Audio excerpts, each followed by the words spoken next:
I think very interesting. What identity is Europe willing to bestow on Muslims? And is goodwill becoming smaller and smaller? So I think those are the questions I'd ask Douglas. The options we have in Europe seem to me to be twofold to deal with this issue. One is to do the following, which is broadly speaking what we are doing across the continent at the moment. It is to decide that there is a serious problem with Islamic fundamentalism which we have noticed, and as a result, for the rest of time, we will be discussing Islam, Muslims, Muslim communities. We will be having many, many seminars like this one. There will be a dialogue that goes on endlessly, and we will additionally be paying huge amounts of money to self-appointed Muslim representatives, usually the big mouths from their communities, who decide that they speak for Islam. They will, by and large, also be more radical than the people they claim to speak for. And as a result, the whole dialogue will be skewed. That's one possibility. That's what we're doing at the moment. And we've seen the problem from that again and again. We keep on making the same mistake over and over again. The second option is that Europe itself, Europeans, are better at saying what it is we believe in, what it is we are, that is, people of all faiths and none, and say where we draw the line. It's noticeable to my mind that that isn't happening at the moment. Islam is, I'm the first to concede, exceedingly complex, is not homogeneous, has very many confused ideas within it, as indeed does Europe. But there's no point in solely beating up on Europe in such a debate and solely praising Islam, because praise and indeed blame have to be shared around at least equally. But addressing Islam and saying that racism and Islamophobia can be brought together in the way they have been in recent years is, to my mind, very troubling for the following reason. I'm an atheist. I have no dog in the religious fight, as it were. But it is Islamophobic if I state the fact that I think that Muhammad very evidently made up the Quran. I also believe, by the way, that Moses didn't come down from the mountain with any engraved stones, and I think it less likely that Mary, the mother of Jesus, had a child for the first time without any interjection of the male, and more likely that a young Jewish girl told a fib. But of these three things, which to my mind are perfectly obvious, I believe that Christians and Jews put up with hearing that most of the time, and I don't get called a Christophobe or a Judeophobe for saying so, but an Islamophobe straight off, absolutely. As I say, racism does exist, and we should be addressing that in our societies, but Islamophobia, as such, is a crock term. It is not to have any special seminar, any special hearing, any special vocal representatives.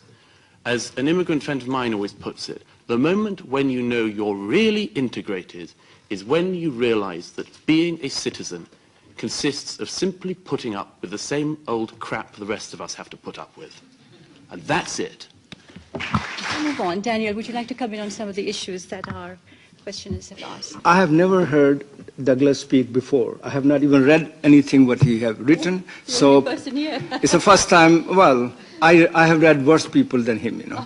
So I would like to correct him factually two things, because when I hear him, I am really amazed that he's so ignorant of what is happening among Muslim communities and even what is happening in Britain. Let me give an example.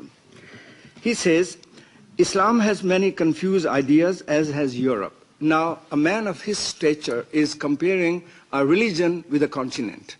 You can't do that. Let me finish. If you want to compare, let's compare Islam with Christianity, what Christianity has done in history and what Islam has done. Then I would like to have a comparison. Then you said that Islamophobia is a bogus term. I agree with you, because it's not Islamophobia, it is hatred against Islam. Douglas, you should know that Islamophobia is our hatred against Islam is not a new phenomenon. It started right after the inception of Islam, where the popes and the clergy and the whole historical narrative, if you see, it is anti-Islamic. And it has nothing to do with homosexuality. It has nothing to do with anti-Semitism. So, Douglas, you've heard a number of comments here for the last 2 hours or so. Have you mellowed a bit? Has it changed any of your ideas? I don't quite know why it's me that has to mellow. I mean that perfectly frankly. I don't see why I should drop my hatred of and disdain for bigoted and racist viewpoints that come from Islam. And nothing that's happened today will change that contempt or that hatred for that kind of bigotry. Bashi said that he didn't know of my work, and I can certainly return the compliment. But he did say that he was not sure why I wasn't talking about Christianity and Islam, and it is, I can simply say, because it's not the title of what we're meant to be discussing today. The title was Europe and Islam, and that's what I've tried to approach. I do think there's one thing that you said, Bashi, which is important to take up on, which I thought was deeply disingenuous. Your quoting of the Quran, the Quranic verse about there being no compulsion in religion. You do know how that verse goes on. Yes. Would you like to quote it to the people present? First of all, in all religious scriptures... And just let me finish. I'm just saying to you, because I'm answering to you, because you're taking just one surah out of context. Well, you quoted it. No.